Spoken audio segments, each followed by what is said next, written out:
And now to new protests in Ferguson, Missouri tonight. Several demonstrators today storming into St. Louis City Hall.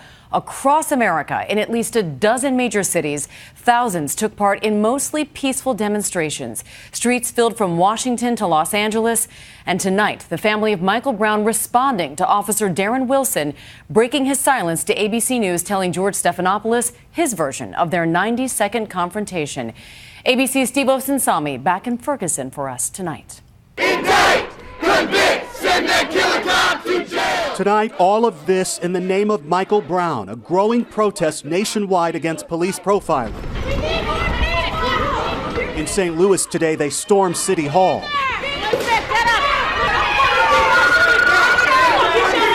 This is an unlawful assembly. You're being ordered to disperse from the area. The words of Ferguson police officer Darren Wilson haven't calmed the debate one bit over who was to blame that August afternoon when Wilson shot and killed the unarmed teen. In this exclusive interview with George Stephanopoulos, the one person everyone wanted to hear from in this case on what he would say to Brown's family.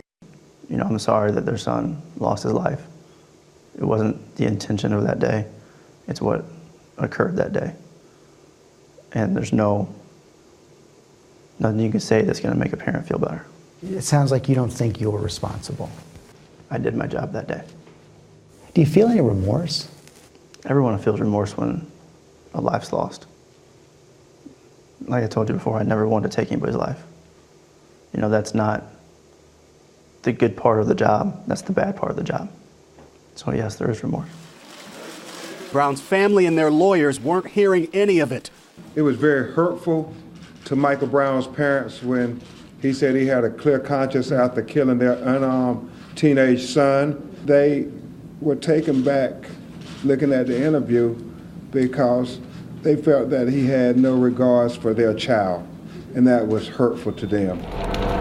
Meanwhile, back in Ferguson, police are still trying to explain how they let a small group of alleged arsonists get the best of them. If any of us knew last night was going to be what it was, if we had a crystal ball, we'd have probably done something different, but we could have never imagined that. Families here worry more of this city could burn as the protests continue. They're also worried about what happens when the federal government announces its decision on possible charges in this case.